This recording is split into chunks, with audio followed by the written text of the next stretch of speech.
राजधानी दिल्ली में किसकी सरकार बनेगी ये तो भविष्य बताएगा, लेकिन सियासी उठापटक लगातार जारी है और देखना होगा कि आखिर दिल्ली में किसकी सरकार बनेगी, जिसको लेकर आम आदमी पार्टी के संजय सिंह ने बीजेपी पर आरोप लगाए हैं कि दिल्ली की जो पुलिस है वो भाजपा के हक में काम करती है और भाजपा ने अपने हाथ की कठपुतली पुलिस को बनाया हुआ है। देखिए पूरी रिपोर्ट। विधानसभा क्षेत्र में चुनाव आयोग के नियमों की खुलेआम धज्जियां उड़ाई जा रही हैं और इसकी शिकायत एक बार नहीं, दो बार नहीं, तीन बार चुनाव आयोग से मिलकर हम लोगों ने की और चुनाव आयोग ने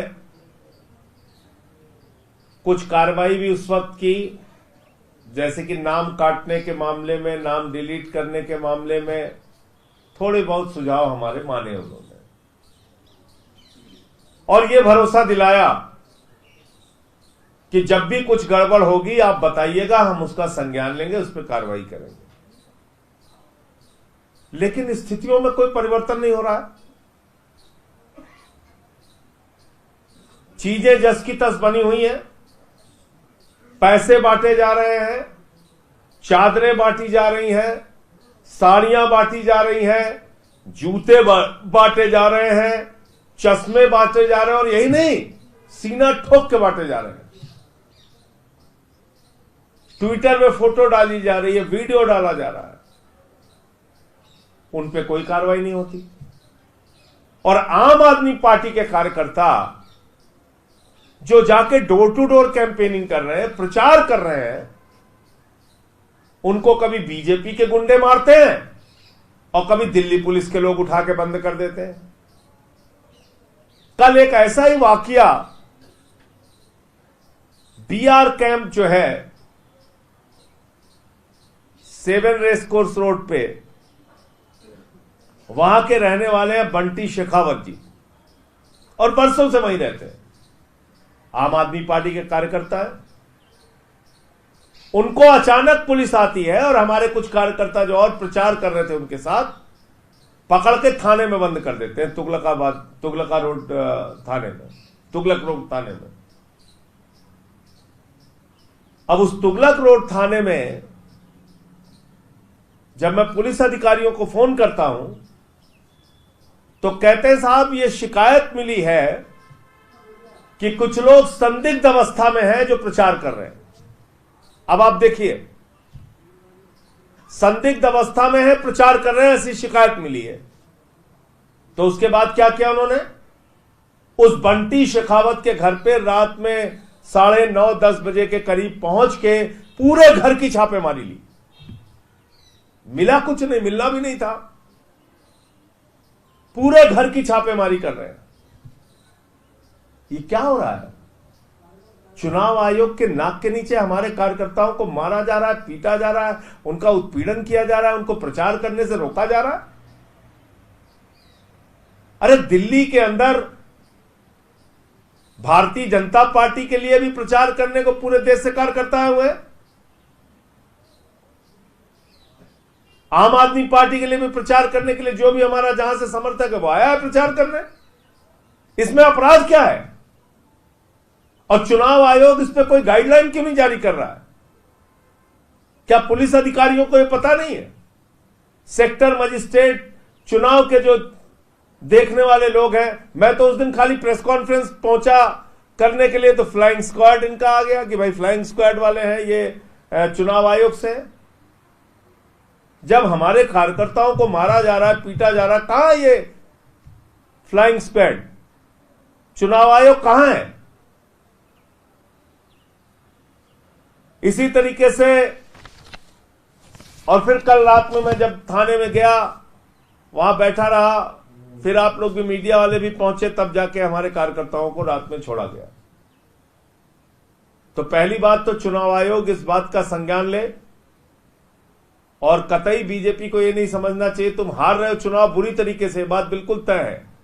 प्रवेश वर्मा भी हारेगा, भारतीय जनता पार्टी भी बुरी तरीके से हारेगी दिल्ली में, लेकिन हार की बौखलाहट में ऐसे काम मत करो, मारपीट लड़ाई झगड़े वाला, जिससे कि स्थितियां और बिगड़े। मैं साफ शब्दों में कहना चाहता हूं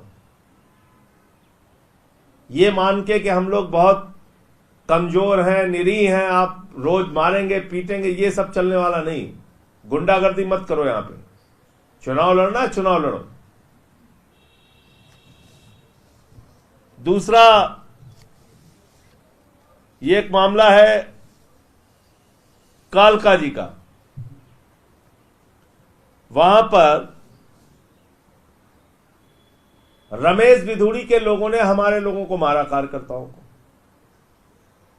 उसकी शिकायत हुई तो पुलिस दबाव बना रही है हमारे कार्यकर्ताओं पे, दबाव बनवा के स्टेटमेंट ले रही है कि नहीं साहब कुछ नहीं हुआ, ऐसा लिख के दे दो। तो मैं चुनाव आयोग से कहना चाहता हूं, अगर आप देश की राजधानी में निष्पक्ष चुनाव करा, और ये चैलेंज भी है आपके लिए, यहां पे आपका दफ्तर है, यहां स्वयं चुनाव आयोग बैठता है, तो अगर आप दिल्ली में निष्पक्ष चुनाव नहीं करा सकते और ऐसी घटनाएं होंगी तो इससे कहीं ना कहीं चुनाव आयोग की छवि पे भी बहुत विपरीत प्रभाव पड़ेगा और चुनाव की निष्पक्षता नहीं रहेगी, जो जैसे चाहेगा वैसे करेगा। दूसरी बात, आपने कांग्रेस पार्टी के लिए कहा, कांग्रेस पार्टी इस चुनाव में कोई प्लेयर नहीं है। कांग्रेस पार्टी के कुछ कुछ नेता अपने अपने तरीके से बयान देते रहते हैं। वहां पर कुछ फ्रीलांसर नेता हैं, संदीप दीक्षित और ये लोग अपना देते रहते हैं बयान, कुछ ना कुछ बोलते रहते हैं। उसका संज्ञान लेने की या उस पर ज्यादा बात करने की आवश्यकता नहीं है। संजय जी, योगी आदित्यनाथ प्रचार कर रहे हैं और माना जा रहा है जैसे हरियाणा में, महाराष्ट्र में नारा दिया था बटेंगे तो कटेंगे, इस तरह के नारे अगर दिल्ली में आते हैं तो क्या आम आदमी पार्टी के लिए मुश्किल होगी? क्योंकि योगी आदित्यनाथ की कैंपेन पर शायद बीजेपी को बहुत ज्यादा उम्मीदें हैं, क्या आम आदमी पार्टी भी इसको लेकर फिक्रमंद है? आप जवाब कैसे देंगे? देखिए, मैं बहुत हैरान हूं कि आप हिंदुओं को डरा के उनका वोट लेना चाहते हैं, बटेंगे कटेंगे ये सब नारे दे के, और झारखंड में तो बीजेपी नहीं जीती, तो वहां सब कट रहे हैं, तबाह हो गए सारे लोग। तो इसलिए जनता भी इन बातों को समझती है। ये ना तो महंगाई कम कर सकते हैं, ना रुपए को मजबूत कर सकते हैं, ना पक्का मकान दे सकते हैं, ना रोजगार दे सकते हैं, ना किसानों के फसल का दाम दे सकते हैं, ना काला धन ला सकते हैं, सिर्फ झगड़ा करा सकते हैं, नफरत फैला सकते हैं। तो वो काम करेंगे, वही उनकी पार्टी का चलन है, उसमें हम क्या कर सकते हैं? लोगों को समझना होगा, लोग समझ भी रहे हैं। दिल्ली में बुरी तरीके से बीजेपी हारेगी।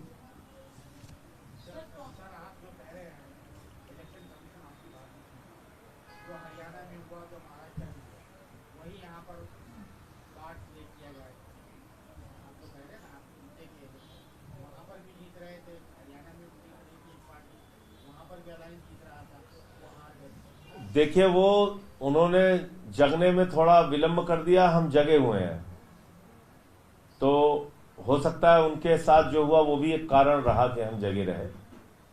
तो इसलिए यहां पे वो घपलेबाजी हम करने नहीं देंगे उनको, हम उनके हर घपलेबाजी के खिलाफ लड़ेंगे।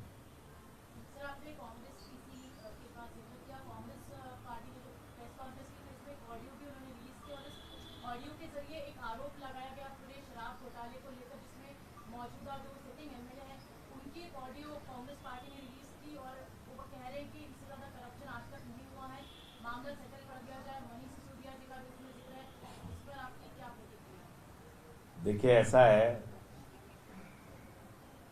कि शराब घोटाला, तथाकथित शराब घोटाला, एक मनगढ़ंत झूठी कहानी है, और उसी झूठी कहानी को बना के केजरीवाल साहब को गिरफ्तार किया गया, मनीष सिसोदिया जी को गिरफ्तार किया गया, मुझे गिरफ्तार किया गया, सत्येंद्र जैन पे झूठे मुकदमे बनाए गए, निकला आज तक कुछ नहीं। सुप्रीम कोर्ट तक ने भी पूछा भाई क्या है, तो झूठी कहानियां जो चाहे जो बोलता रहे, कहता रहे, उसका कोई असर नहीं है। लोग ये मानते हैं कि ये पूरा का पूरा ड्रामा खड़ा किया गया और उसके नाम पे हम लोगों की गिरफ्तारी की गई।